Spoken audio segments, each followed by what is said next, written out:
naquele tempo longínquo da vinda de Jesus, o Império Romano havia dominado toda a região da Judéia, da Síria,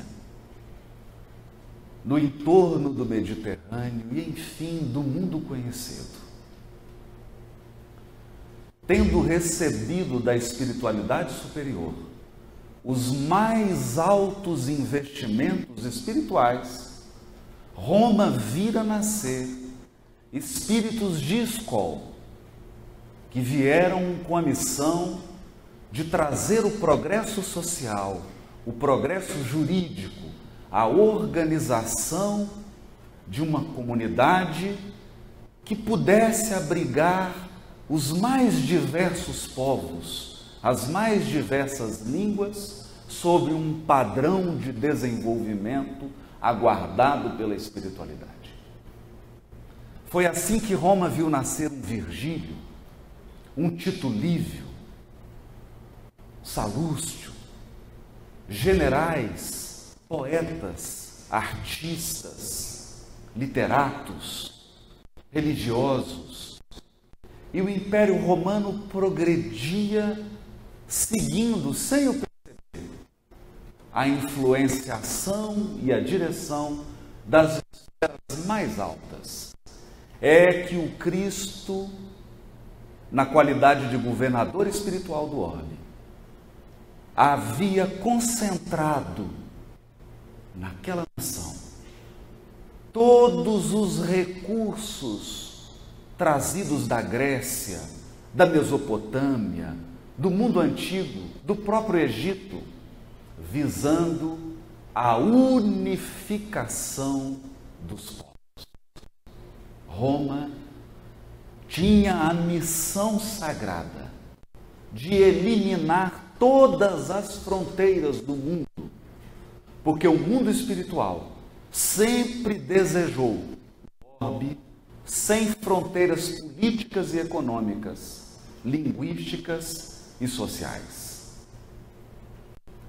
E um século antes da vinda do Cristo, depois de atravessar períodos turbulentos de guerra e crueldade, Roma experimentava, sem saber explicar, um período de paz, de estabilidade sob o governo de César. Naquele tempo, o Império Romano assistiu atônito um surto de desenvolvimento político, econômico, social, que toda a paz proporciona a um povo. Ampliou suas fronteiras, levou a comunidades distantes os recursos e desenvolvimentos sociais do Império. Estradas, o correio, o exército, o direito romano, a organização das cidades e dos pequenos centros. No entanto, como escreveria o benfeitor Emmanuel, pelas mãos abençoadas de Francisco Cândido Xavier,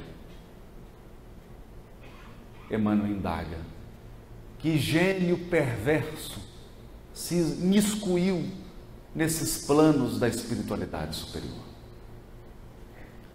Os homens que haviam encarnado com a missão de levar adiante esse projeto foram envolvidos por inteligências do mal, se embriagaram do poder, da crueldade, mas, sobretudo, como nos dias de hoje, Roma perdeu os valores da família, os valores sagrados da dignidade, do trabalho. Aquele povo que havia se notabilizado pelas suas tradições familiares, se perdera na promiscuidade, nas intrigas do poder, na busca desenfreada do prazer a qualquer custo e nas ilusões da liberdade. Do espírito que, acreditando-se livre, porque se livrou do dever, sem compreender que o cumprimento do dever é o caminho seguro para a aquisição da nossa liberdade. A família romana, então, começa a deteriorar-se. Valores que eram transmitidos pelos avós, pelos pais, começam a não mais fazer sentido. Tudo girava em torno da satisfação dos prazeres materiais. O ser humano da época se encanta por tudo que é físico e se esquece das realidades do espírito imortal. Emmanuel também irá dizer: naquela época houve um embrutecimento geral dos espíritos encarnados na Terra. Um total embrutecimento, porque os encarnados da época perdem a conexão com as suas origens espirituais, perdem a conexão com a religiosidade e se afogam na carne, se afogam no mundo corporal. As cerimônias eram regadas por lutas de gladiadores. Antes do almoço ser servido, lutavam até a morte, agradando os comensais. Mulheres jogavam filhos recém-nascidos no rio, afogavam os próprios filhos, porque não queriam os deveres e os compromissos da maternidade. A própria filha de César teve que ser advertida por seu pai, porque se entregara a uma promiscuidade que comprometia a reputação da família imperial. Mas não era diferente na Judéia. Aquele povo que havia recebido tanto da espiritualidade, o povo hebreu que foi guiado pela sua fé, o povo hebreu que contou com a encarnação de centenas de missionários, inspirados pelo alto, que fixaram os alicerces da primeira revelação com suor e lágrimas. O povo hebreu que guardava as tradições dos seus ancestrais, as tradições religiosas que iriam iluminar o mundo, também havia se perdido naquele mundo sem rumo. Israel agora preocupava-se apenas com questões políticas, domínio político, como acontece hoje com a pátria do Evangelho. Preocupados apenas com revolução armada, independência do Império Romano, cargos políticos, alcance de projeção econômica. Os sacerdotes pareciam mais negociadores do que pessoas espiritualizadas. O grande templo de Jerusalém havia se transformado num mercado persa, onde era possível comprar de tudo, comprar inclusive a fé e pagar a prestações.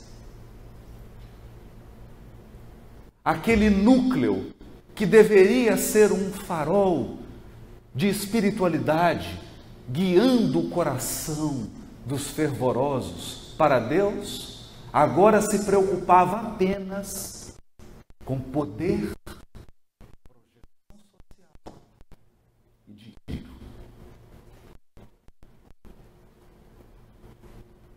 Em função desse eclipse das instituições de Israel, começa a ocorrer um fenômeno curioso.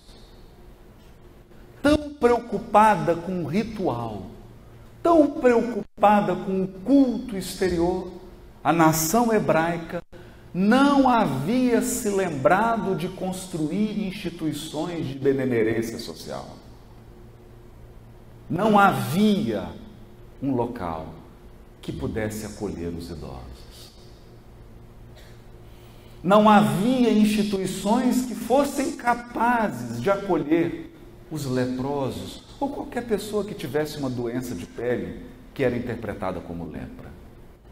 Para os leprosos havia o vale dos imundos. E assim, no próprio povo hebreu,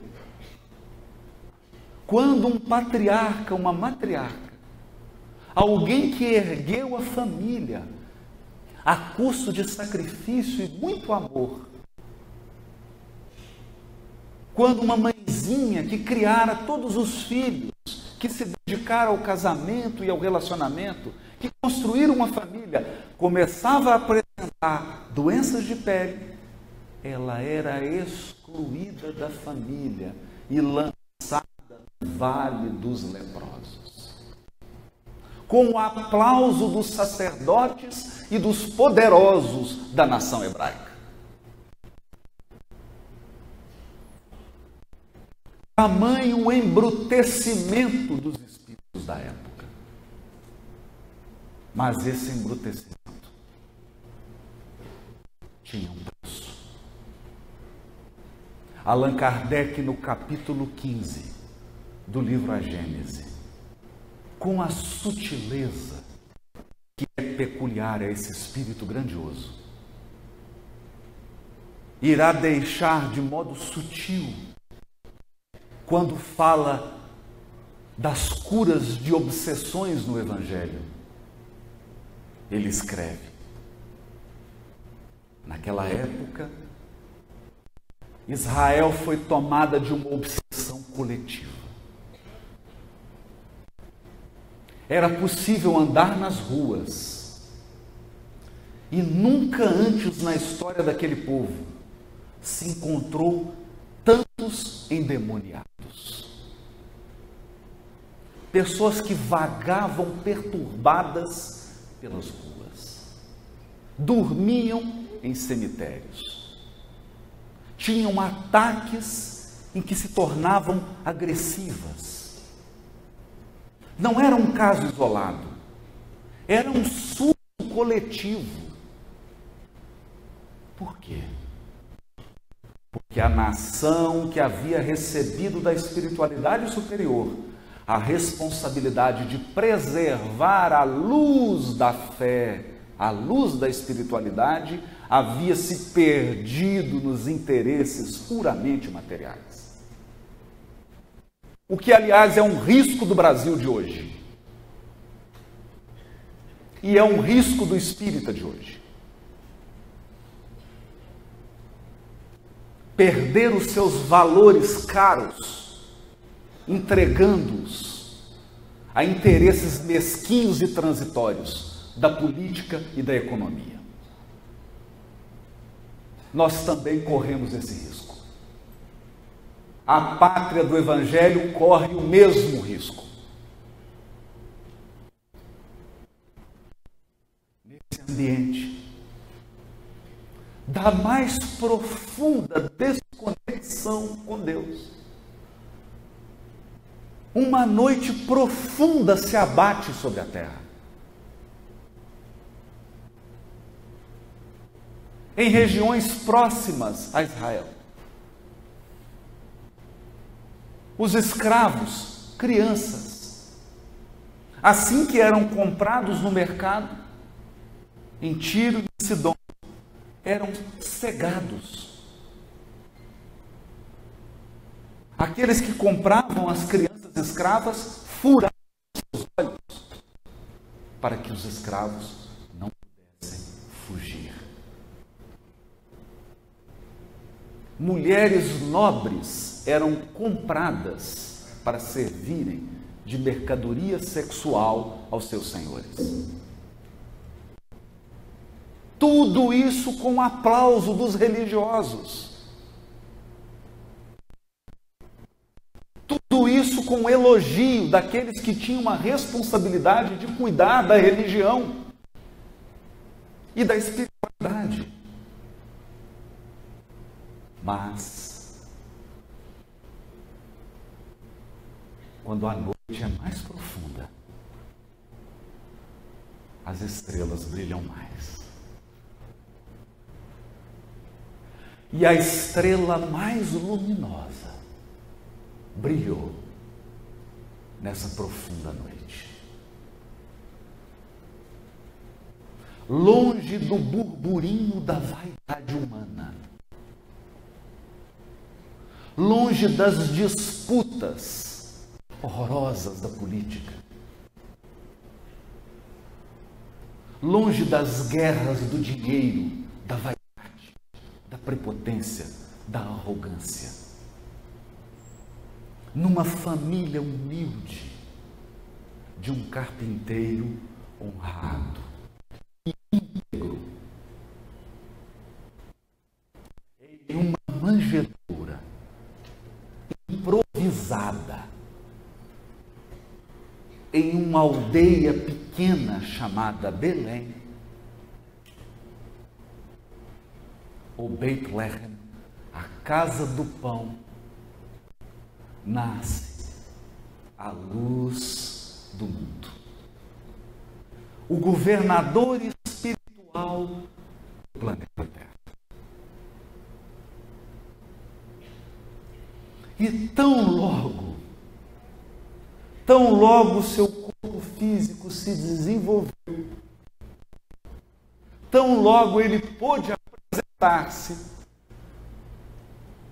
era possível ver essa luz caminhar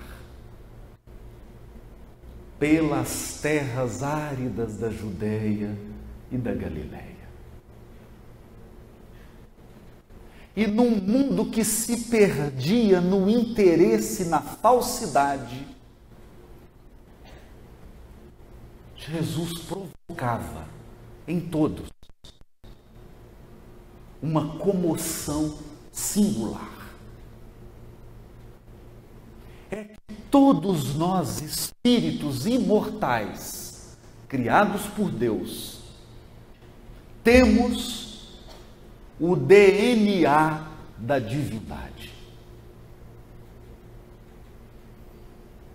Como diz Emmanuel, também o espírito imortal traz o gene da divindade. Estamos em Deus tanto quanto Deus está em nós. Deus está em nós. A nossa estrutura psíquica e espiritual foi construída para ser divina. Por mais que nós neguemos, por mais que o espírito se perca em experimentações e em quedas, ele tem ânsia de amar. Todos nós temos sede de amor, do amor puro, do amor incondicional, do amor que não faz exigências, do amor que não tem segundas intenções, do amor que não tem interesse.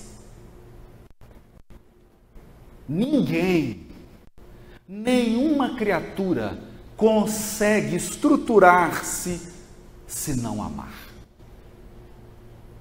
A falta de amor e a falta de amar nos adoece espiritualmente, psiquicamente, emocionalmente. Portanto, quando as pessoas contemplavam o Cristo, viam o modelo da humanidade. O amor que fluía dele Era constrangedor pela sua pureza. Conta-nos Humberto de Campos que um dia esse Galileu formoso pela luz espiritual que se irradiava do seu coração, caminhando pela Galileia, encontra uma mercadora de prazeres e de perfumes. Uma mulher que era o padrão da beleza, uma mulher que concentrava o desejo dos contemporâneos. Bonita, rica, famosa. E ela então, que tinha tudo que os sentidos físicos podem experimentar, sentia uma sede profunda. Porque todos os homens que a procuravam porque queriam algo dela, nunca a procuravam para dar algo a ela. Essa é a diferença. E hoje, milhões e milhões de encarnados vivem assim, mantendo relações, porque as pessoas chegam para buscar algo da pessoa, nunca para dar algo a ela. São vidas construídas com base em interesses, vidas frágeis, que um leve sopro de sofrimento é capaz de desfazer. Porque são famosos enquanto possuem dinheiro e poder. São amadas enquanto estão com saúde. São admiradas enquanto estão bonitas. Era assim essa mercadora. E ela então olha nos olhos daquele Galileu e sente algo que ela nunca havia sentido. A vibração do amor puro, do amor espiritual, do amor digno, puro, sem segundas intenções, sem interesses mesquinhos. O amor que ama e ponto.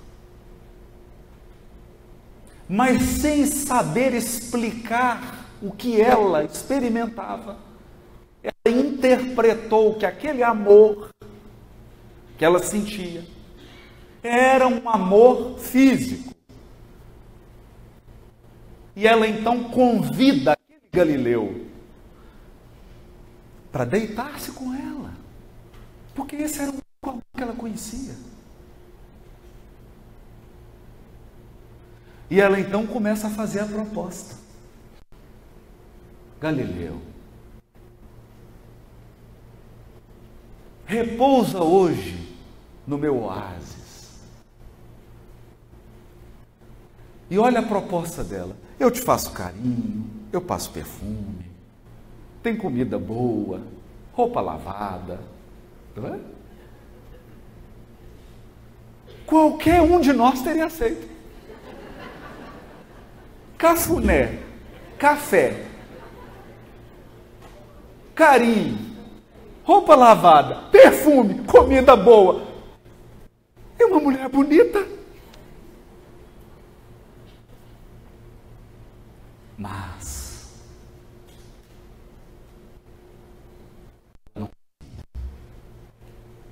que diante dela estava o guia e modelo da humanidade.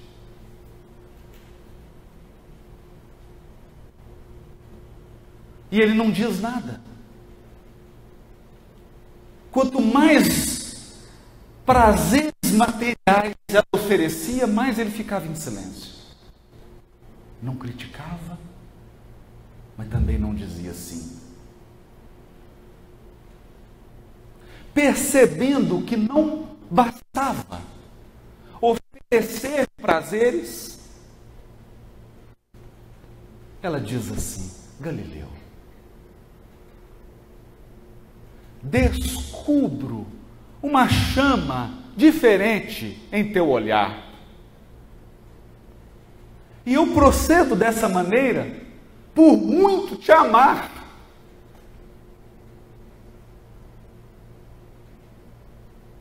Ela não era capaz de explicar esse amor espontâneo. Havia menos de 1 minuto que ela conhecera a luz do mundo e já o amava.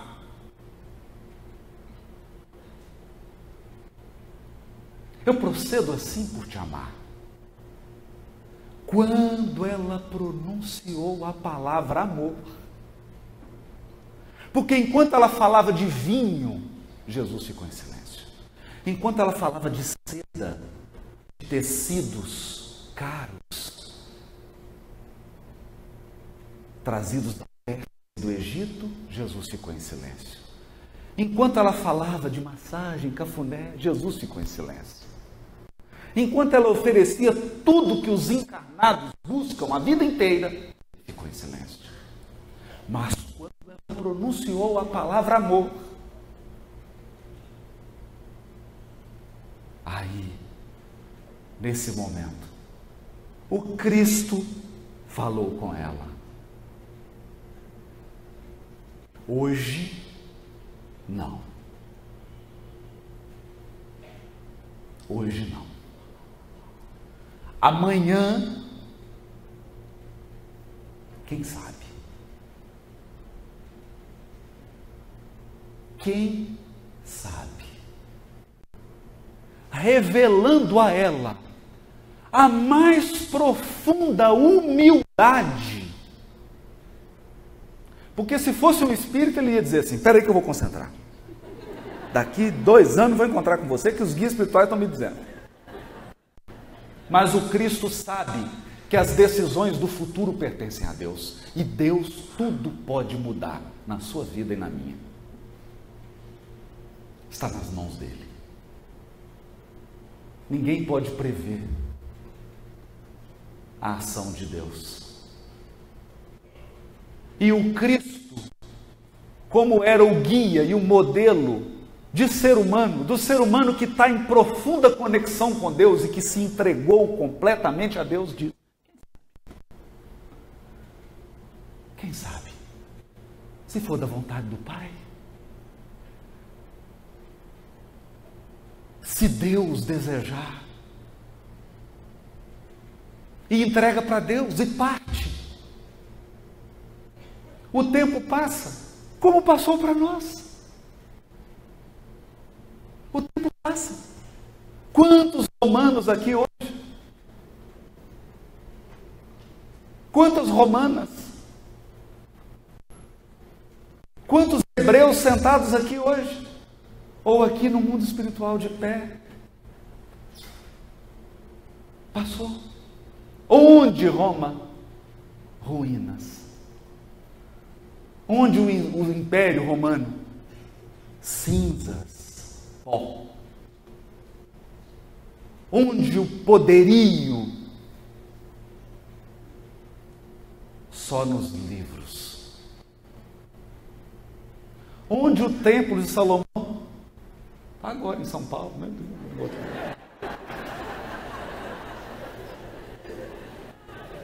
Tudo se transformou. Tudo se transformou. Porque a beleza mais admirada, um dia, estará sendo velada com flores e caixão. A fortuna mais opulenta, um dia, estará sendo dividida entre descendentes, muitas vezes preguiçosos, presunçosos e imprudentes.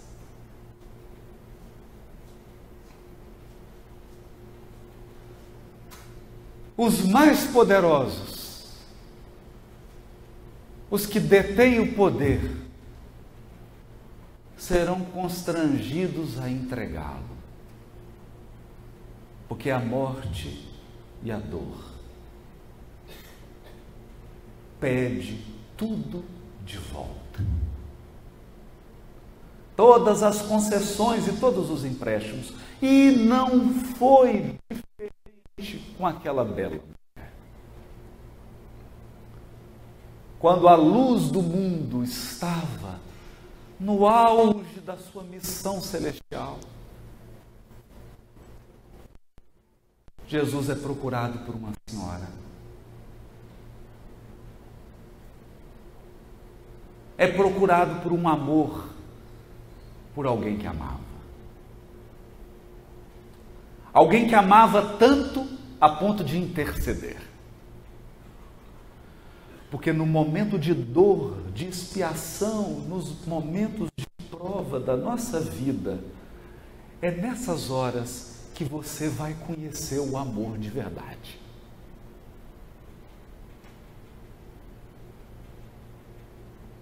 Quando você estiver no momento de maior fragilidade da sua encarnação, você vai conhecer o que é o amor verdadeiro e espiritual. O amor que virá pelas mãos generosas de alguém. Pode ser alguém da sua família, mas pode ser também um estranho. Pode ser alguém que, em nome do ideal, pode ser alguém que, em nome da espiritualidade que vivencia, alguém que, em nome da verdadeira religiosidade, a verdadeira, aquela que se dá dentro do coração, estenda as mãos. Nessa hora, você vai se sentir amado.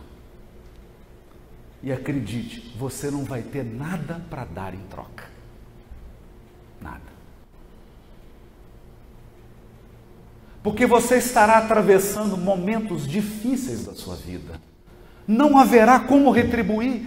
E exatamente porque você não terá nada para retribuir e nada para dar, é que você vai conhecer o verdadeiro amor. O amor que se doa sem pedir nada em troca.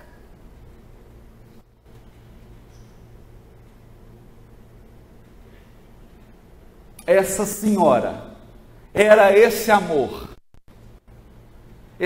intercessão.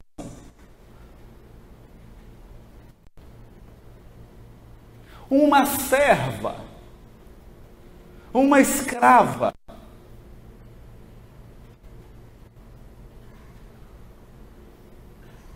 e percebendo e sentindo esse amor, o amor da escrava, Jesus se desloca a um lugar muito carente,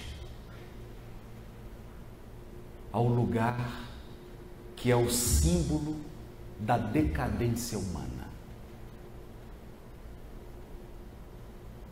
É o ponto de chegada da decadência humana, do falso poder, do dinheiro usado apenas egoisticamente, da riqueza que só beneficia o seu proprietário, da riqueza que não gera progresso, que não gera felicidade, que não gera bem-estar, da riqueza que é só ostentação e exibição infantil, e da beleza que é ilusão efêmera. Há um ponto de chegada para todas essas ilusões humanas, e é para lá que o Cristo se dirige.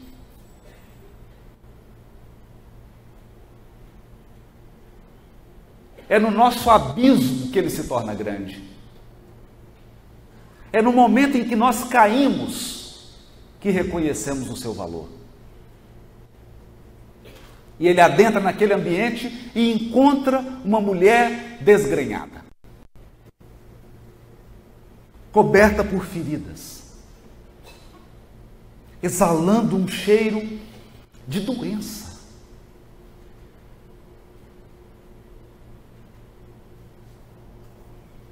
Tão logo ele entra, ela o reconheceu. É a mercadora de perfumes e de prazeres. E ela diz para ele: mas você me procura agora? Agora? Agora eu estou doente. Agora eu perdi todos os meus bens. Eu não pude nem fazer uma chapinha para te receber. Nem um batonzinho, um brilho. Não pude fazer a unha. Eu não tenho nada para te oferecer. Eu não tenho nada para te oferecer. Quando você pronuncia isso, é que o amor está chegando. Ele olha nos olhos dela e diz assim: descubro uma chama diferente em teu olhar. E procedo assim por muito te amar. E cura. E cura. Numa época em que as patrícias do Império Romano, Emmanuel descreve isso no livro, há 2000 anos, as patrícias, as mulheres da alta sociedade romana se encontravam às escondidas com gladiadores, mulheres casadas. Numa época, é muito diferente da nossa, eu quero que você... Nós não vivemos isso hoje mais. É uma época distante, mas vocês podem, pela imaginação, tentar entender essa época. Uma época em que só o corpo tinha valor. Só a sensualidade tinha valor.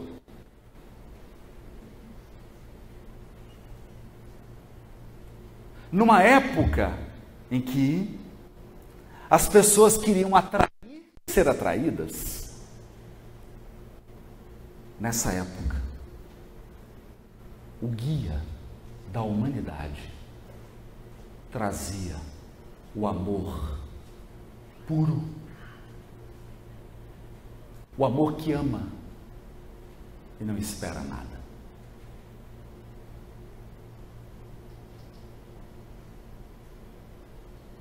Era então desafiador para alguns se aproximar dessa figura.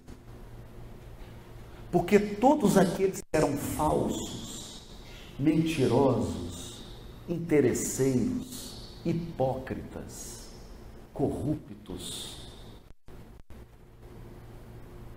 se sentiam devassados por aquele olhar puro. Ele, porém, a ninguém condenava, porque entendia que todas essas características que eu narrei aqui agora são doenças da alma. Doenças da alma que precisam de cura. É nessa hora então, para tentar se fazer compreendido a pessoas que só compreendiam coisas materiais, pessoas embrutecidas que não conseguiam entender nada que é abstrato, o Cristo começa a operar curas e fatos que a mentalidade popular chamavam de milagres.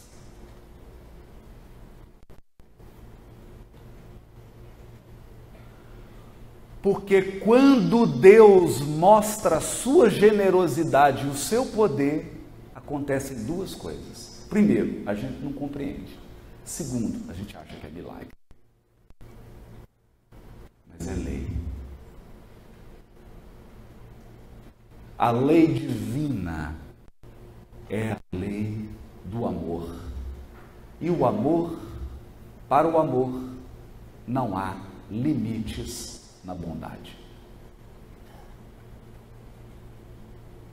A bondade divina é ilimitada. E ela sempre vai desafiar a nossa presunçosa sabedoria. A nossa presunçosa ciência. Se aproximavam então do Cristo leprosos. Imaginem a cena.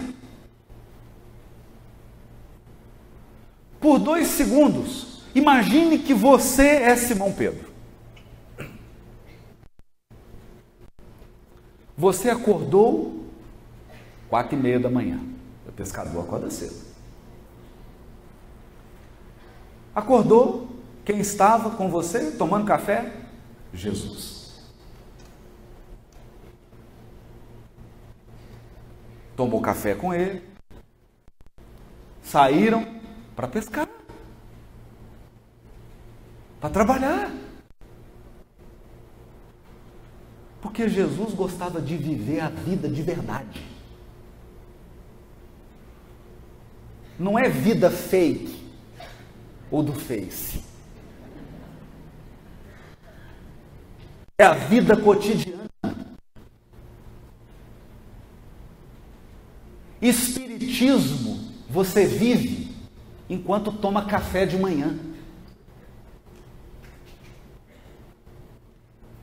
Espiritismo você vive quando entra no trabalho, quando anda nas ruas, quando guarda o lixo no bolso.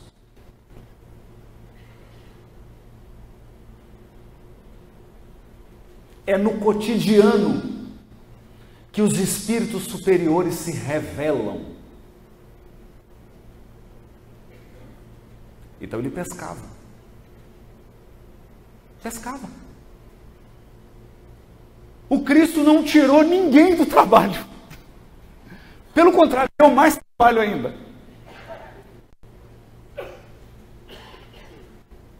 E chegava alguém com a lepra avançada.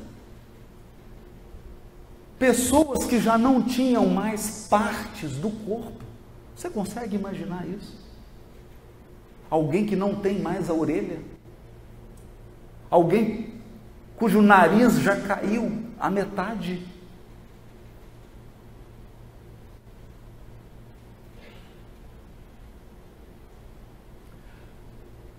Tente, eu sei que é difícil, mas eu gostaria que você fizesse esse esforço.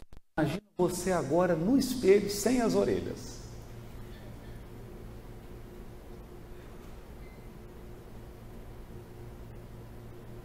Sem metade do nariz.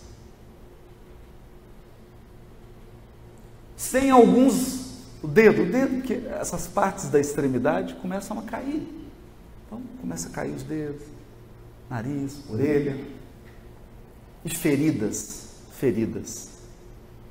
Imagine você assim. Qual seria a sua esperança? Qual? Com seu corpo faltando pedaços.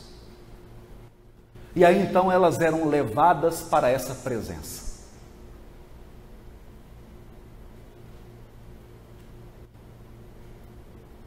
E ele colocava as mãos.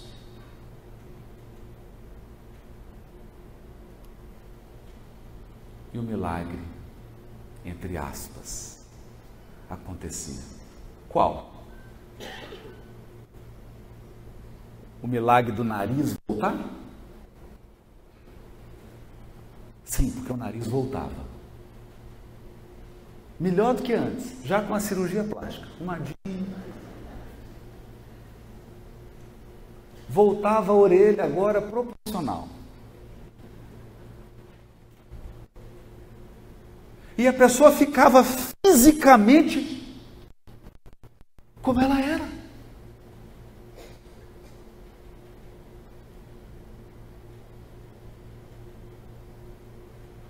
E aquele Galileu não estava no templo. Ele não era político, ele não estava fazendo propaganda política, ele não era de nenhum partido.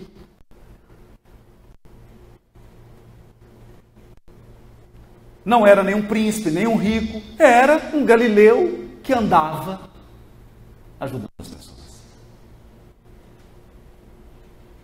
Mas nenhum poderoso da terra era capaz de fazer o que ele fazia.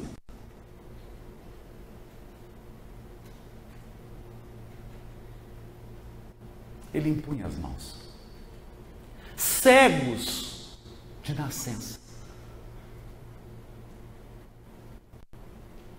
Pessoas que moravam em pequenas vilas, vilas de 70, 100, 150 pessoas.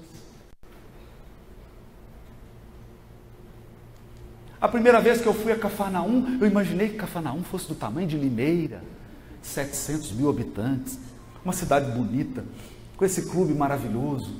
Cheguei lá e encontrei uma aldeiazinha com 70, 100 casas. Eu falei, foi aqui que ele mudou o mundo? Uma aldeia com 70 casas? Não é possível.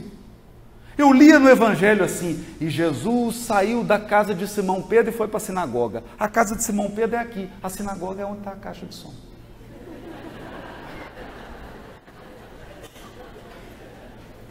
Eu precisei de 6 horas, que eu fiquei transtornado. Imaginava uma coisa grandiosa. É tudo simples. Então ali naquela aldeia que viu a criança nascer cega, conhecia, todo mundo conhecia a família. Porque no interior é o seguinte, metade é conhecido, metade é parente. Não é? Você fala assim, é o João da Bastiana. A gente fala assim, né? É o João da Sebastiana. Ah, o João da Sebastiana. Não, é o João da Inês. Não é? Eu não conheço assim. Todo mundo fala, quem que é o cego? Ah, esse é o Pedro, da Maria. O Pedrinho nasceu cego. Olha que o Pedrinho agora era um homem.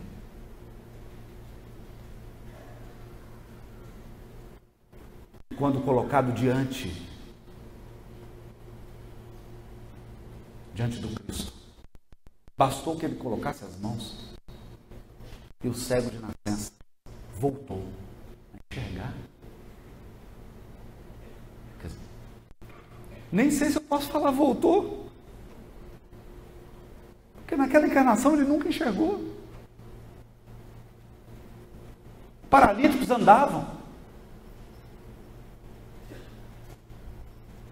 Mas não pense somente naquilo que é físico, porque senão você vai pensar como um contemporâneo de Jesus. Como as pessoas embrutecidas da época de Jesus pensavam em coisas físicas. Pensa também numa mulher que tinha sede de amor, numa mulher que desejava ser amada, que desejava muito amar e que nunca foi amada de verdade.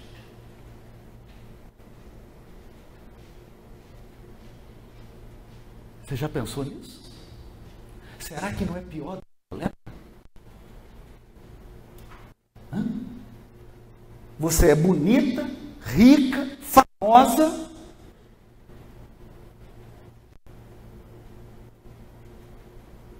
mas não é amada.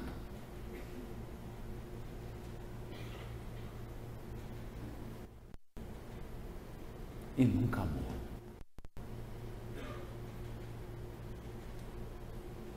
E mais,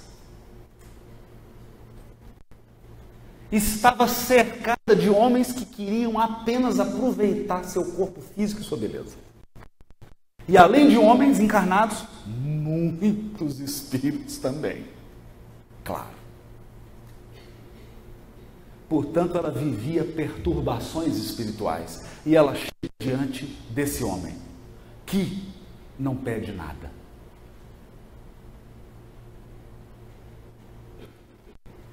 Cura Maria de Magdala da obsessão.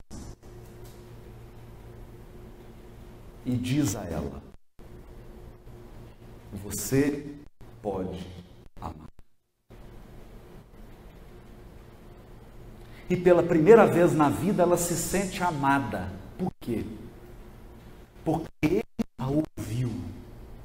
Ele entendeu o seu coração de mulher. Ele compreendeu a angústia dela.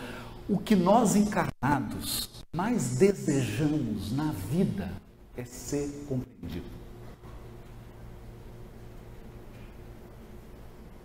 E ele compreendeu. Mas ao contrário de todos, ele não pediu nada.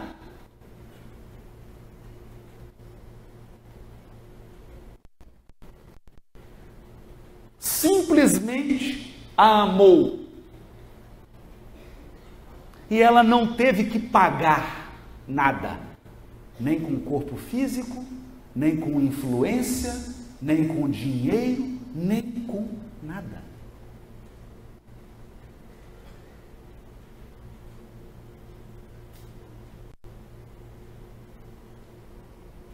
E é claro, ela passou a amá-lo e ama até hoje.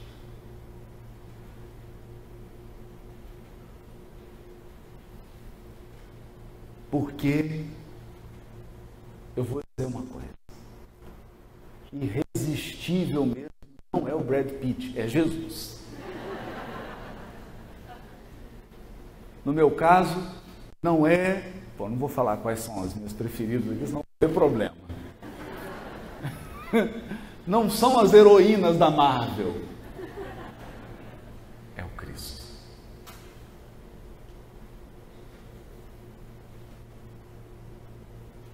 E um homem bonito, sarado, malhava todo dia, fortão, poderoso, falava bem, rico, chamado Saulo de Tarso, que começou a perseguir tudo quanto é cristão, torturar, porque acreditava que aquele Cristo era um revolucionário político. Confundiu Jesus com os políticos da terra. E começou a perseguir esse homem forte, arrogante, orgulhoso. Claro, porque tinha tudo. Você tem tudo. Andando no camelo com 2 servos e de repente cai do camelo. Sim, era um camelo, gente. Não era um cavalo, era um camelo. Tanto que está lá no Paulo Estevão, quando ele fica cego e entra em Damasco, ele dá o camelo para o servo. Caiu do camelo, porque cavalo não dá para andar no deserto tanto tempo não. Caiu do camelo. Por quê? Porque viu um Cristo desencarnado. E ele não sabia o que brilhava mais, se era Jesus ou se era o sol. Já imaginou o que é isso?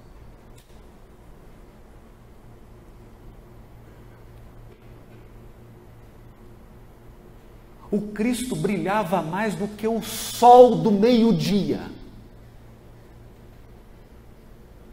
E o que ele esperava? O que ele esperava? Esperava que Jesus chegasse, pegasse ele pela orelha e dissesse assim: é você, Saulo.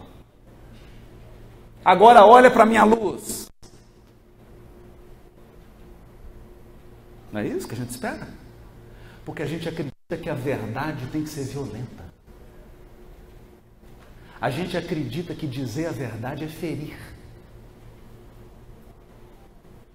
Todo mundo acredita que ser sincero é machucar o outro.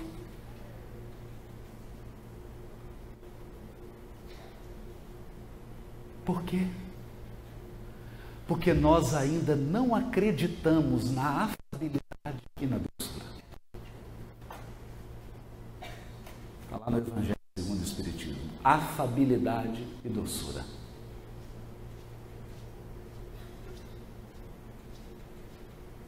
Mas Jesus não faz nada disso.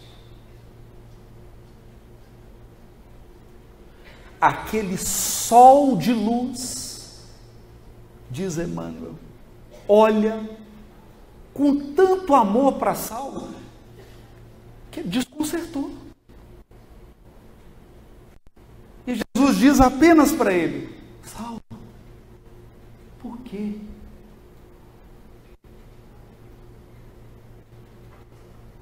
Por quê?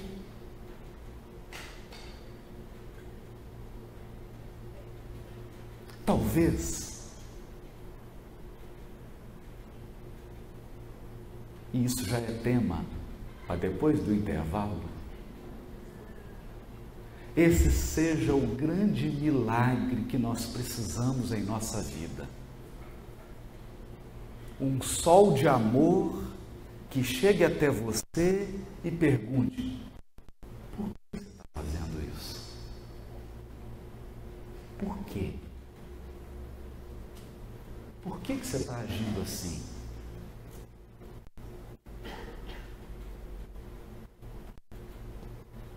Essa simples pergunta que nos coloca diante da nossa imaturidade espiritual, muitos dos nossos desatinos, não tem explicação, não tem razão de ser, nem nós conseguimos explicar por quê. Você está agindo por impulso, você está desorientado, você está perdido, aí você está sem saber, e aí você faz.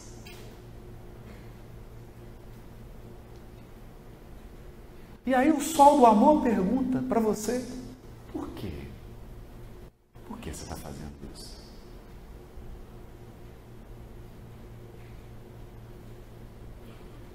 Nós vamos ter 30 minutos para pensar nessa pergunta.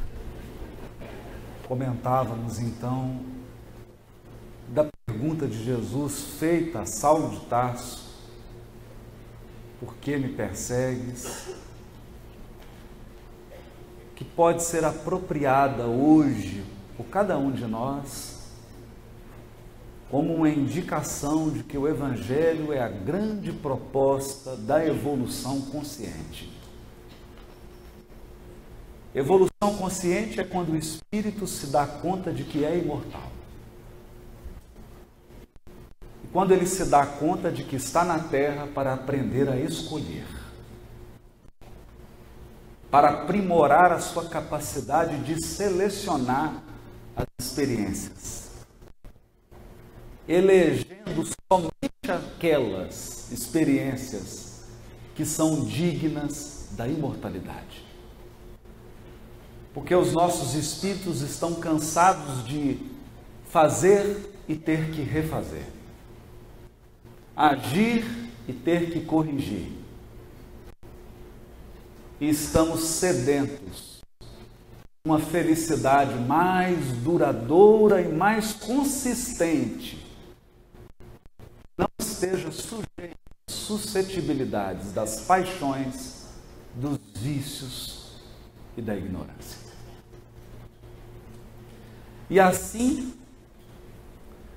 sabedor de que tratava com almas jovens, pouco versadas nos aspectos profundos da espiritualidade, da comunhão com Deus, Jesus deixa registrado: muita coisa tenho a vos dizer,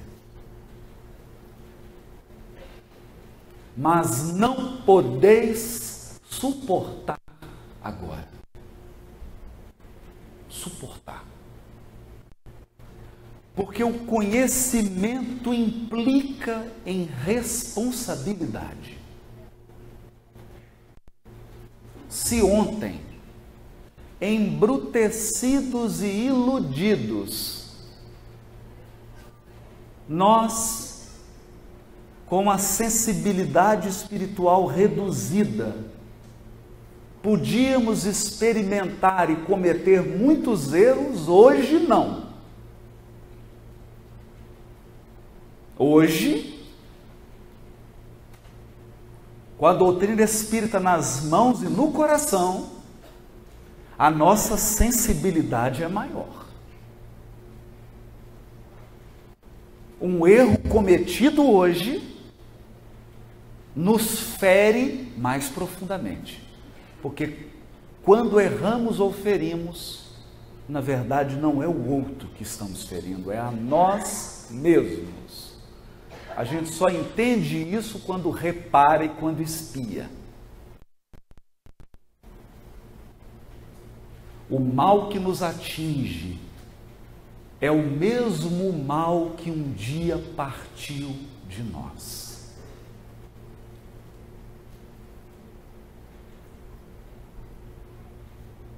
E entendendo que a humanidade atingiria um estado de maturidade, surge no mundo um Consolador prometido.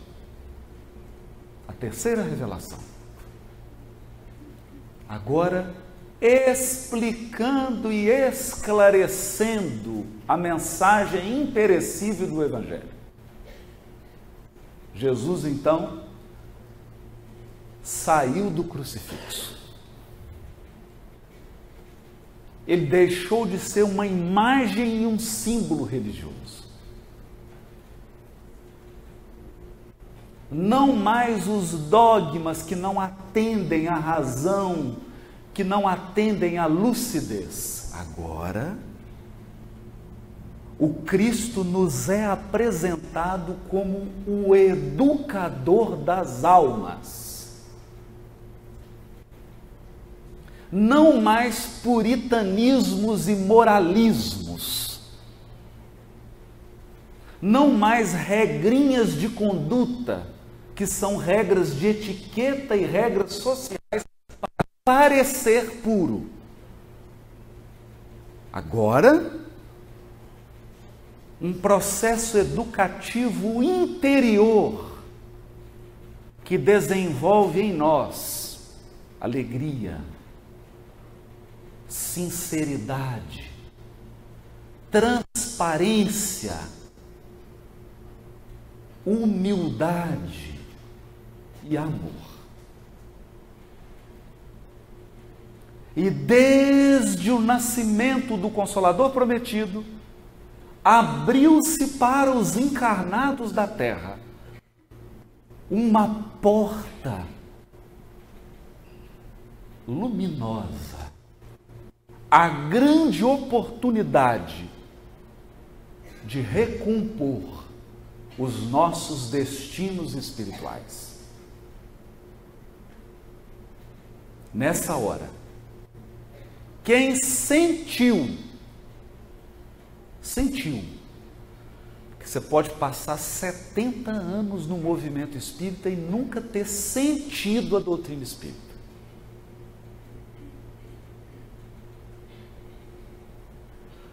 Mas quem sentiu a sua força consoladora e a sua força esclarecedora,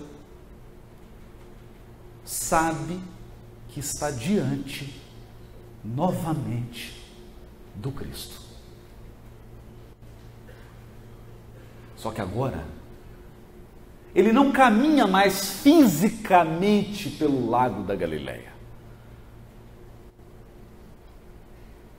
Agora, ele não está mais estendendo as mãos e nos tocando fisicamente, para curar uma cegueira. Não. Agora, o processo se destina a espíritos mais maduros e mais sutis. O processo em que todos estamos matriculados é mais sutil. Isso significa que eu continuo míope, cada vez mais míope. Chego na oftalmologista, ela examina, olha para mim, eu falo, piorou, né? Ela falou, está começando, vai piorar mais. Então, fisicamente, nós somos obrigados a repetir com Paulo, embora o homem exterior vá se corrompendo. Né? É um pé de galinha aqui, é uma ruga ali, é um cabelo branco, é uma miopia, aí começa a dar dor nas costas, dor na lombar, vai desgastando, porque o corpo físico vai se desgastando, e você nasceu para isso, porque o corpo físico é instrumento, ele tem que desgastar mesmo. Qual o instrumento de trabalho que não se desgasta? Ele se desgasta. Acontece que eu me recordo quanto era cego quando a primeira obra espírita chegou nas minhas mãos. O livro Nosso Lar. A minha cegueira era imensa. Ela era tão grande. Eu era tão cego que eu não sabia que era cego. Hoje eu sei.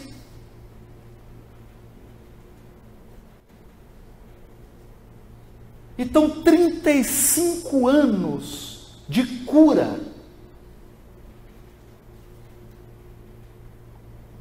De cura. Em que o Evangelho, à luz da doutrina espírita, vai penetrando nas sombras da minha alma e me fazendo ver.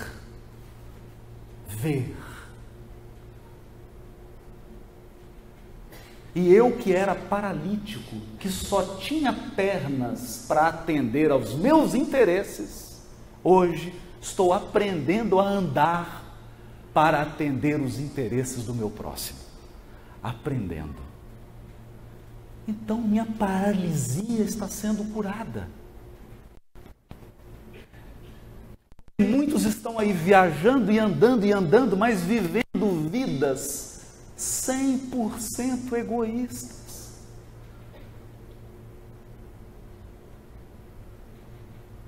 Eles sequer sabem que são paralíticos da alma. Quantos têm a mão mirrada? Trabalham, são ativos, empreendedores, mas só fazem benefício próprio. Porque a mão já está atrofiada, ela não abre há 400 anos, 500 anos, que essa mão não abre.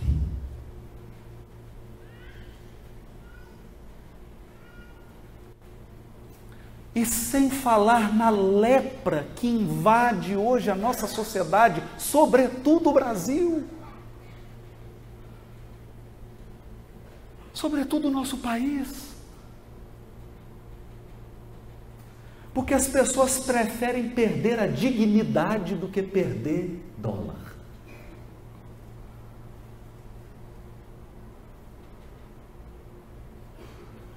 Então elas não se importam em não ter caráter.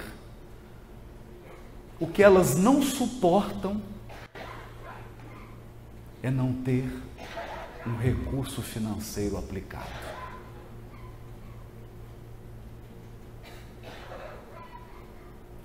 Elas não se preocupam em deixar um exemplo de dignidade para os seus descendentes. Elas querem deixar uma previdência privada. É essa herança. Essa herança. E alguns se orgulham em dizer, para os próprios filhos que conquistaram aquele império, enganando, tirando proveito, fazendo negociações maliciosas.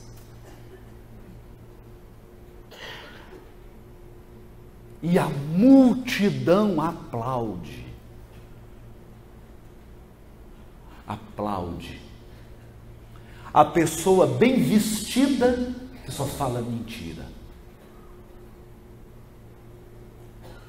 O intelectual soberbo que não educa ninguém. Acumula títulos, mas está cercado de ignorantes, porque é incapaz de dividir seu conhecimento.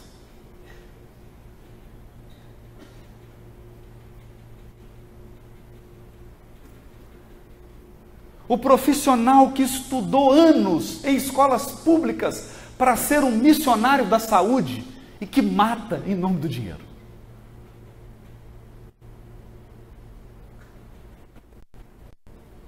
Para esses, a sociedade entrega medalhas, entrega títulos, coloca na capa dos jornais e das revistas.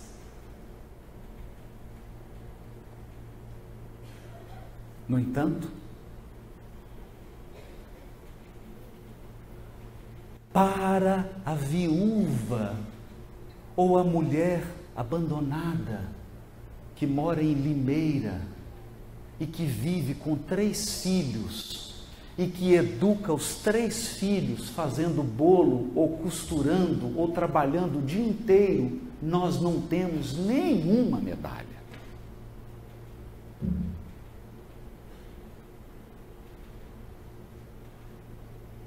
Para essa heroína silenciosa, nunca haverá um aplauso. Porque ela vai passar anônima.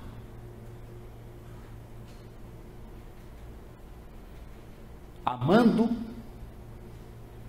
educando, não deixará nada de material para os filhos. Porque não tem.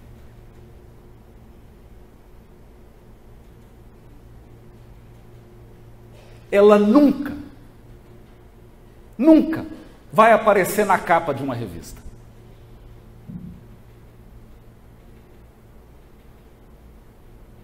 Você nunca verá um post dela no Facebook.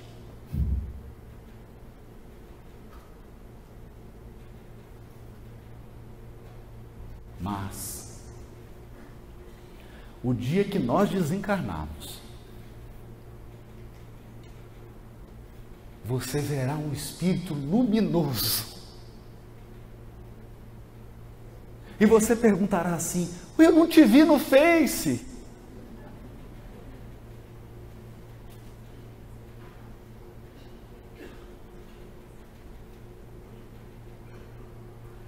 É este grandioso milagre que se opera em silêncio na pátria do Evangelho e no mundo.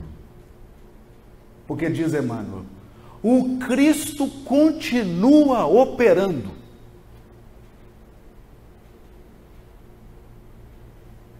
Permita que Ele realize seus milagres em você. Permita. Deixa que o Evangelho, a luz da doutrina, entre no seu coração e comece a mostrar os preconceitos que você tem. Os atavismos, os hábitos do passado. Deixa que Ele ilumine a sua mente, o seu coração, para que você saiba escolher e que para você escolha sempre o amor desinteressado. O amor verdadeiro. nessa hora, nós vamos entender o verdadeiro milagre. Por que estou dizendo isso? Porque quando a dor aperta, quando nós enfrentamos uma doença física, uma fragilidade, nós ajoelhamos. Espiritualmente nós ajoelhamos. Até os durões falam, meu Deus. E nós ansiamos por cura. E temos que pedir mesmo. E temos que ansiar mesmo. E muitos se curam. Muitos se curam. Porque a misericórdia é infinita. Vão a uma casa espírita, começam a fazer um tratamento espiritual, tomam uma água fluidificada, começam a mudar a mentalidade, porque o que nos adoece é a nossa mente. E muitos se curam. Aqui, outros se curam lá no mundo espiritual. Porque nós vamos entender isso também. Como me disse o amigo Décio Andoli, ele disse assim, eu já vi muito doente morrer curado.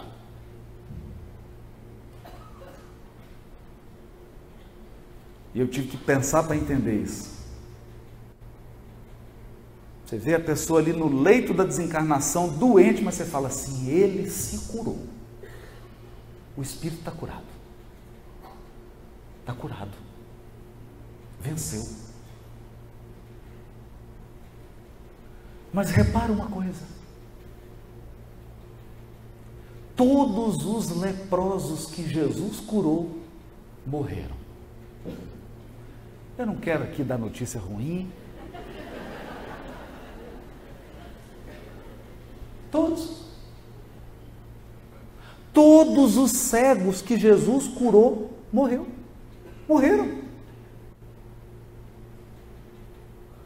E você não vai acreditar no que eu vou te contar. Lázaro morreu. Na segunda foi sem volta. Teve uma chance ali que ele estava na beira, ia, não ia. Jesus tirou. Na segunda não teve jeito. Morreu. Desencarnou. Todos.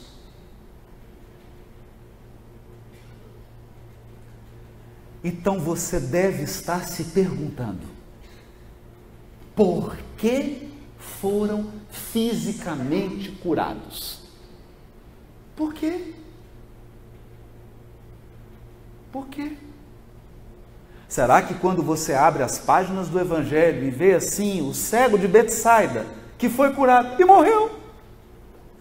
Que história é essa? Propaganda enganosa?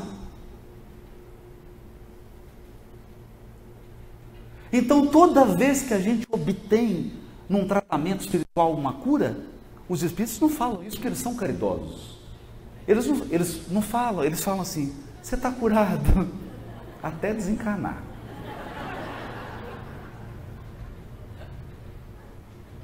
Né? Alguns são mais sutis, eles falam assim, você ganhou um tempo.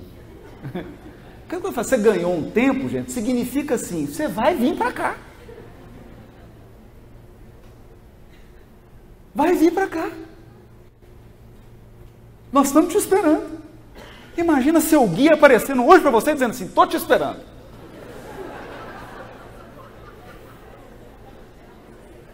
Você olha e fala assim, que hora que é o embarque? Que hora que é o embarque? Não é? Mas todos. Mas hoje, iluminados pelo ensino dos Espíritos, eu te pergunto, você acha que as curas ali são curas físicas? Você realmente acha isso?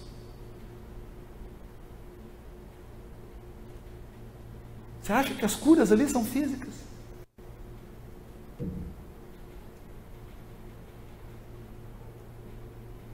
Você realmente acha que a multiplicação mesmo foi de pão?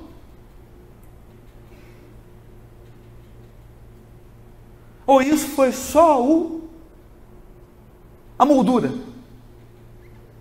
A embalagem? Foi só a embalagem. Jesus colocou a essência nessa embalagem porque nós éramos embrutecidos.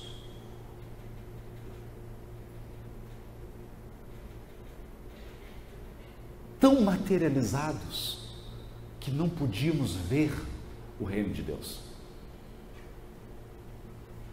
Então ele precisou colocar numa embalagem concreta, bem concreta, uma cura, a multiplicação de um pão. Acontece que não teve uma alma sequer que tenha passado, nem que seja de longe,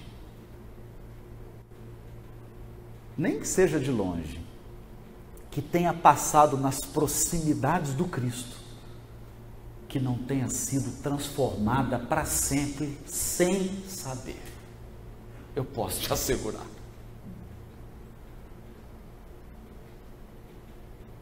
Transformadas.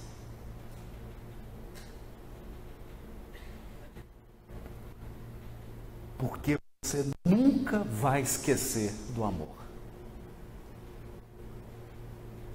Nunca.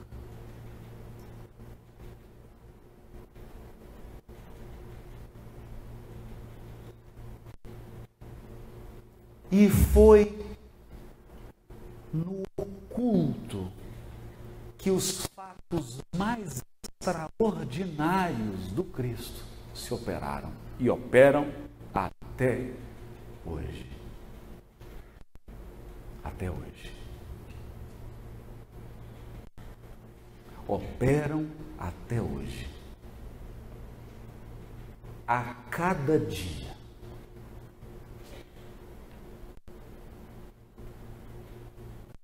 Foi por esta razão que eu vou narrar aqui o maior milagre do Evangelho.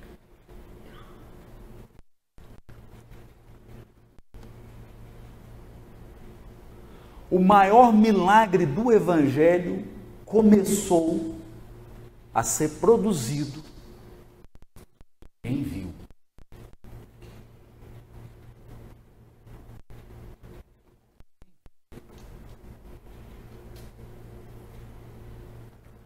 Jesus, plenamente consciente de que se aproximava o momento de deixar o corpo físico, sabendo em detalhes tudo o que ocorreria, não chama os apóstolos para ir para o templo, para ir para um monte oculto, fazer alguma experiência mística, não. Chama os apóstolos para comer com eles. Comer. Comer. Eu que sou mineiro, adoro essa parte do Evangelho. Porque coisas profundas acontecem ao redor de uma mesa. Então ele come. E olha para Judas,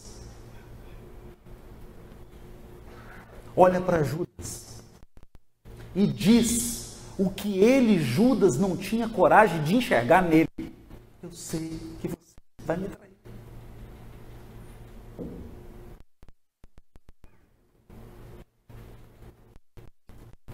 Porque às vezes nós temos dificuldade de olhar para dentro de nós. Você olha e fala assim, não, eu estou me sentindo desconfortável. Não, você não está se sentindo desconfortável, não, você está sentindo a inveja.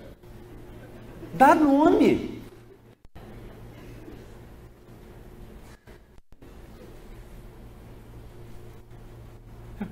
não, porque eu fiquei decepcionado com essa atitude. Não, dá nome.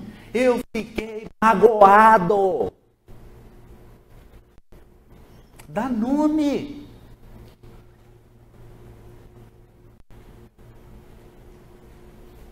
Então Judas criava um conjunto de fantasias e de explicações, que é o que a gente faz.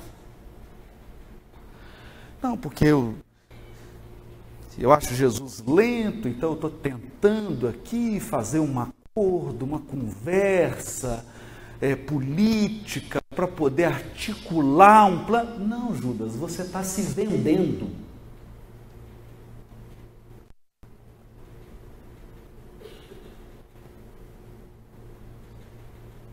Não tem coragem. Agora pergunta se o Cristo disse isso para humilhá-lo.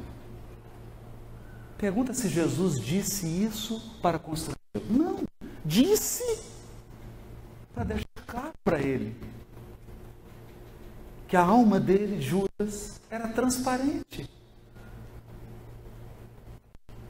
Que Jesus podia ler no fundo dos sentimentos, como nós seremos lidos um dia. Eu me recordo do livro Nos Domínios da Mediunidade, do caso Pedro, o epiléptico. Uma mãe entra na casa espírita com um filho já mais velho, que tinha graves crises de epilepsia. Quando ele entra na casa espírita, ele deita no chão, começa a babar, a rolar, uma crise fortíssima. Está descrito nos Domínios da Mediunidade, capítulo 9. Os amigos atendem. O que era? Um obsessor. Um inimigo. Entrou na sala furioso e começou a esmurrar Pedro, e ele teve uma crise epiléptica. Essa perseguição espiritual já havia provocado lesões no cérebro de Pedro.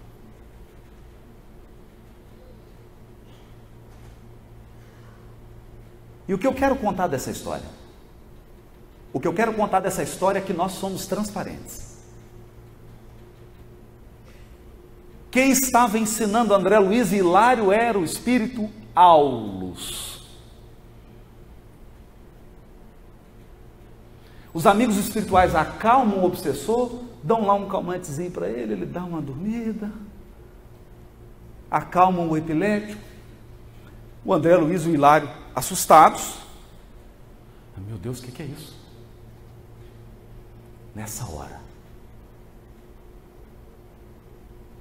o Aulus diz assim: não temos tempo para incursões mais profundas no passado. E deu até medo. Deu até medo. Deixa eu fazer um ligeiro exame. E só aproximou do Pedro e deu uma espiadinha no perispírito.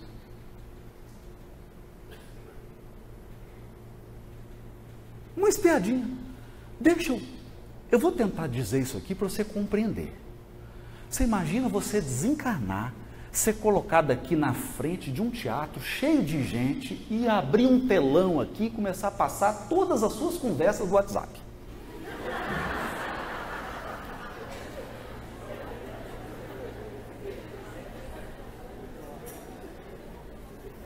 Como é que você ia se sentir? Hã?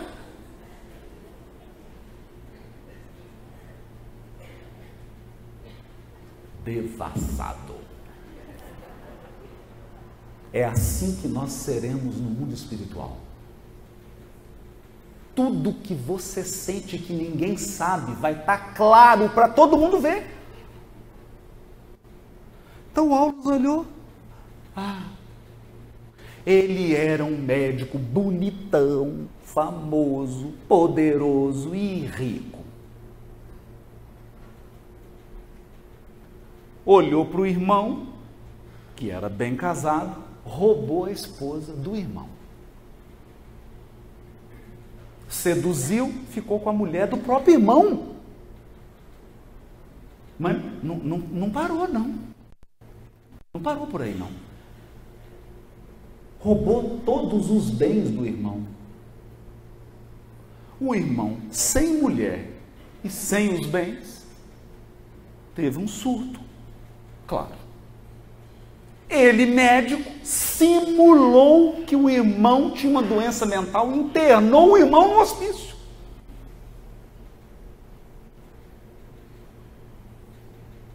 Coitadinho dele, né? Então entra a pessoa no grupo espírita, tem uma crise epilética, fala, oh meu Deus, coitado. Nossa, mas esse obsessor é muito mal. O obsessor é o irmão. E quem que é a esposa? A mãe.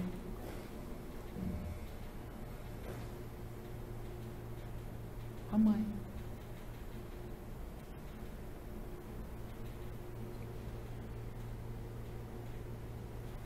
Então Jesus olhou para Judas e viu tudo.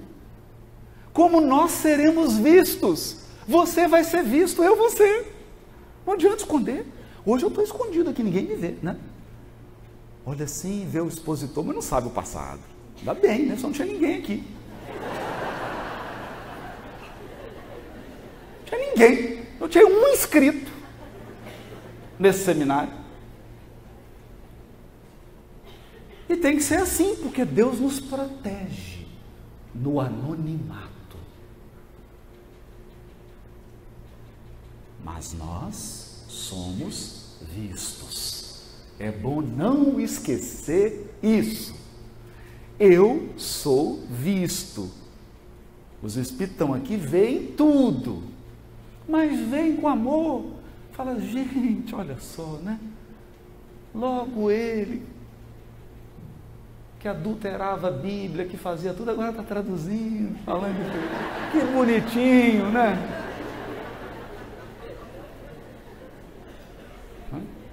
Então, Jesus olha para Judas, olha para Pedro, que já estava.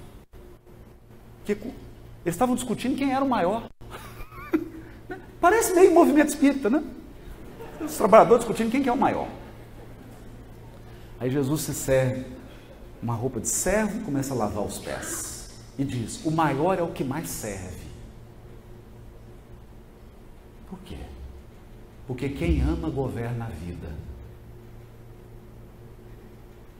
Nas esferas superiores, o mais importante é o que mais serve a todos. Aqui na Terra é o que mais é servido. Você olha assim e vê uma pessoa, tem motorista, tem não sei o quê, tem um tanto de gente servindo, você fala, nossa, é grande. Lá no mundo espiritual, você vê alguém servindo, ajudando, fala, esse é gigantesco. O maior é o que mais serve. Por quê? Porque Deus é o grande servidor. Ele só ama e nos sustenta a todos e nunca aparece.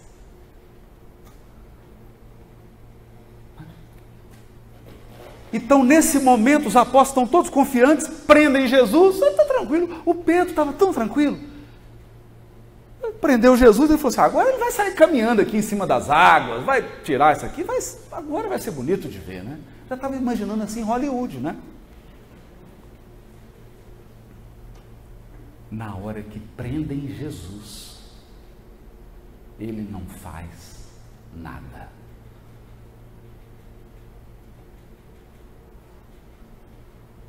Aí Simão ficou meio preocupado. Olhou assim, falou, tem uma espada aqui, vou cortar a orelha desse soldado. Não estou fazendo nada mesmo. Não é? Vou ajudar. Tira a espada, corta a orelha do soldado. Aí Jesus opera a última ação material do Evangelho. A orelha cai no chão da terra. Jesus pega a orelha, dá uma limpadinha, né? Porque tirar a areia. Coloca a orelha no lugar, cicatriza na hora.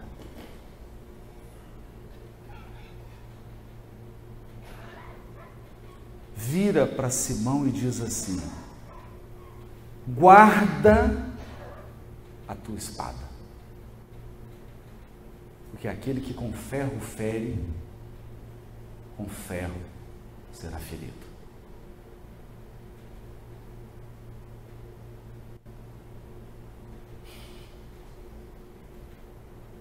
Perceberam a lição?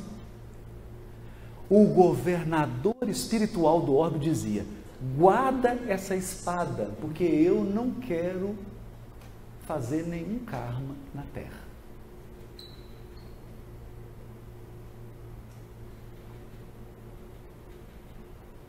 Quem fere é ferido. É ferido em idênticas circunstâncias. Idênticas circunstâncias. E aí o Simão falou: pô, curou a orelha, vamos esperar, porque o negócio aqui agora vai ser um espetáculo. Nada. Os soldados levam Jesus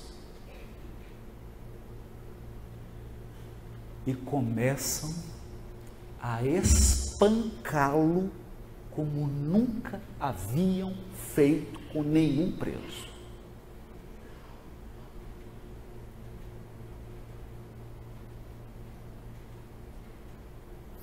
Certa vez o Chico chegou a dizer que eles bateram tanto em Jesus que estavam quase destruindo alguns órgãos internos. Por isso que ele desencarnou tão rápido na cruz.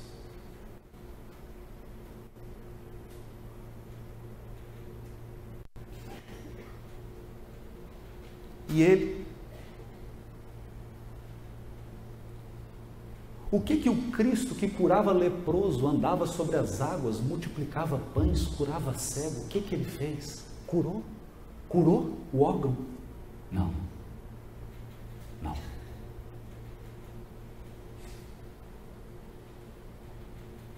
Perdeu seus poderes espirituais? Não. Não quis usar.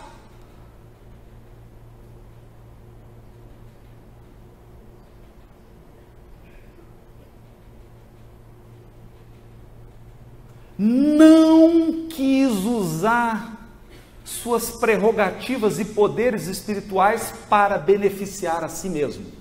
Você consegue entender isso? Eu não consigo. Esse é o maior milagre do Evangelho.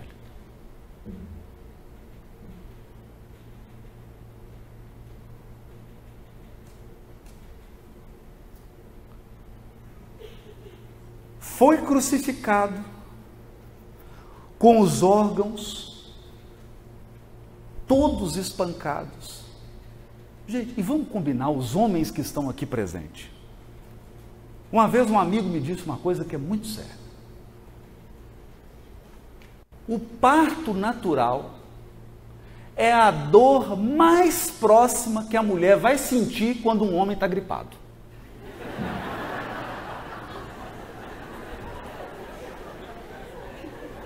O homem gripado, gente, é muita dor, é uma dor do parto.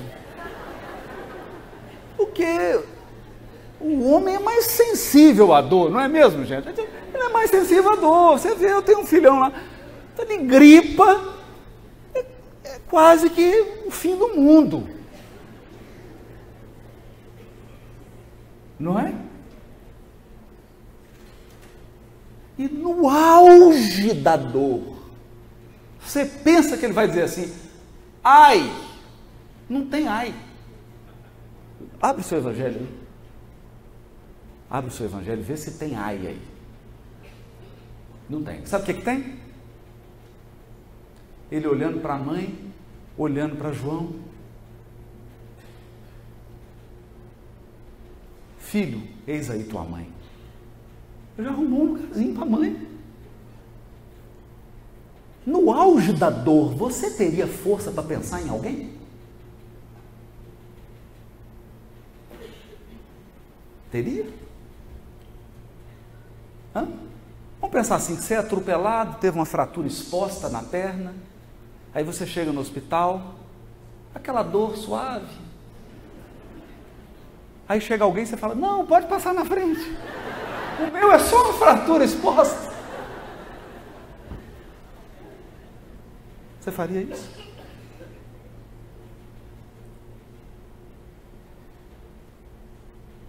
E então,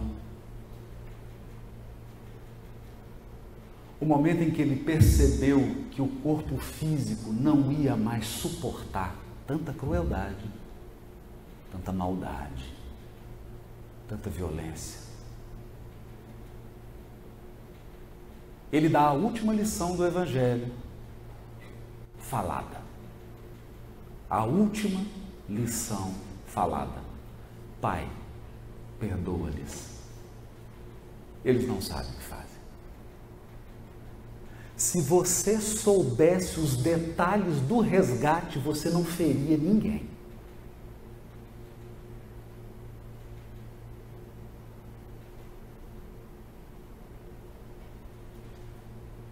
Se você soubesse como é que vai ser o resgate, você fala, não vou fazer, não. Desculpa, eu ia te prejudicar, mas não parei. Você não faria. Você faz porque não sabe. Ou porque acha que vai sair ileso. Pai, eles não sabem o que fazem. E aí então,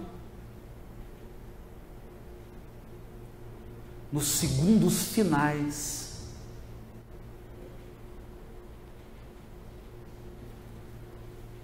abre-se as portas da governadoria espiritual do planeta.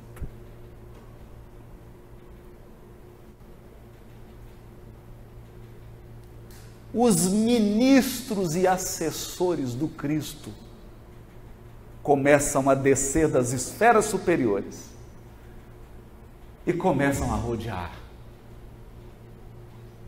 a cruz.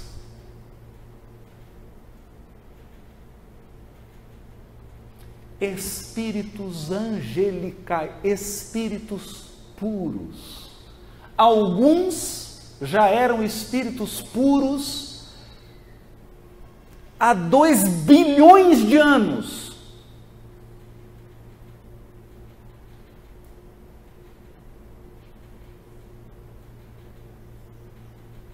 Estavam ali para receber de volta o governador, o nosso governador,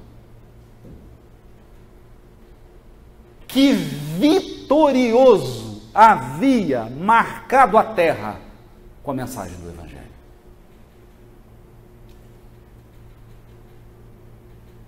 E o que faz quem ama?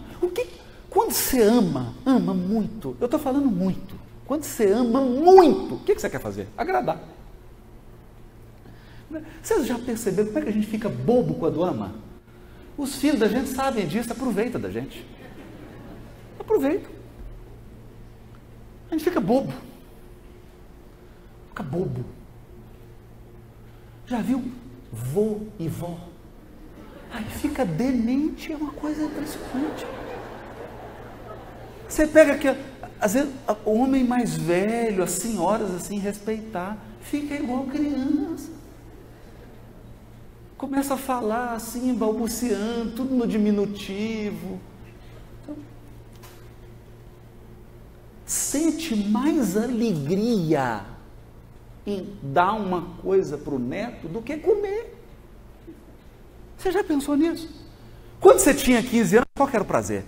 Nossa, pegava as mulheres, né? Aquela torta de chocolate, assim. Quando você tinha 15 anos, qual que era o prazer? Comer a torta de chocolate. Aí você vira avó. Qual que é o prazer? Dar a torta de chocolate. Dar. Não é comer. É dar. É ver o neto comendo. Ou a neta. Então aquelas entidades angélicas queriam retribuir. Então umas chegaram e já montou um coral, começaram a cantar. Para que a desencarnação do governador espiritual se desse ao som de uma música sublime e celestial. Outros eram espíritos ligados à arte da cura. Então eles vinham com bálsamos espirituais e começaram a passar aqueles bálsamos no corpo físico de Jesus para aliviar a dor.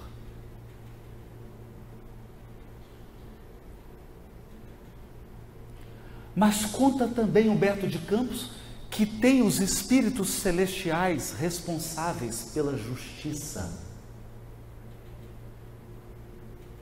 Montou-se também um pequeno tribunal celeste que começou a anotar o nome de todos os envolvidos.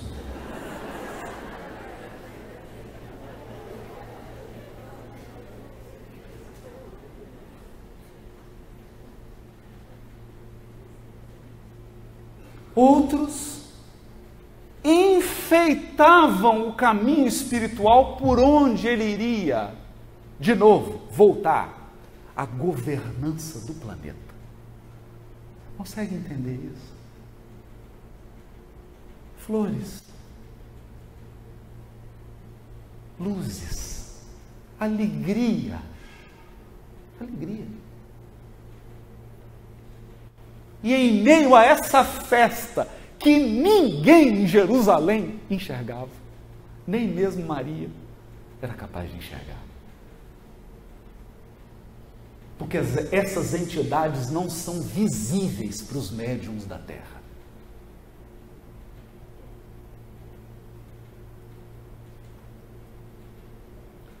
De repente,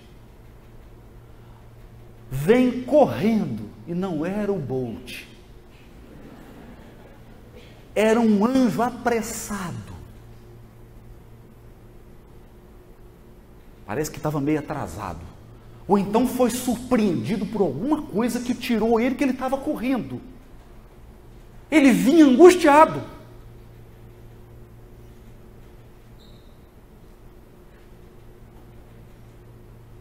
Cá para mim, eu acho que Jesus chamou ele. Porque ele chegou e colocou o ouvido próximo aos lábios de Jesus.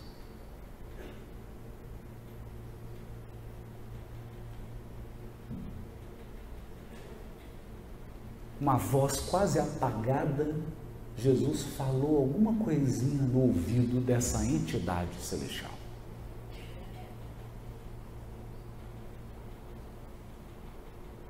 E ele saiu mais veloz do que o Usain Bolt. Era o anjo da caridade.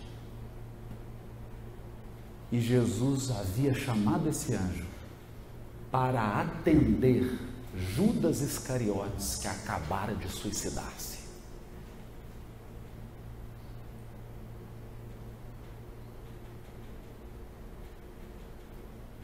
Era no mundo o mais grandioso milagre que um dia você vai poder experimentar na sua vida,